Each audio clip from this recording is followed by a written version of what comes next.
ইউটিউবে স্বাগত। আজ আমি তৈরি করলাম কুঁদরি বা তেলাকুচ আর ঝিঙে দিয়ে সর্ষে বাটা, কালো সর্ষে, হলুদ সর্ষে, ঝাল, নুন, মিষ্টি, কাঁচা লঙ্কা, সামান্য একটু গুঁড়ো লঙ্কা, একটু নুন মিষ্টি দিয়ে করেছি। আর করেছি চিলি চিকেন। এটাকে একটু টক দিয়ে মাখিয়ে রেখেছিলাম, টক দই দিয়ে। তারপরে ভেজে নিলাম, বেশ করে লাল লাল করে ভেজে নিলাম। তারপরে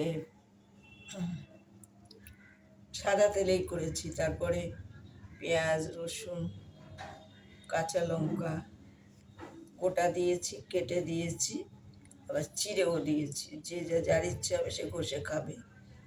আর করেছি আজিনোমোটো দিয়েছি, গোলমরিচ গুঁড়ো, আর করেছি স্যালাড। ভালো লাগলে লাইক করুন, শেয়ার করুন, সাবস্ক্রাইব করুন, আমার পাশে একটু থাকুন।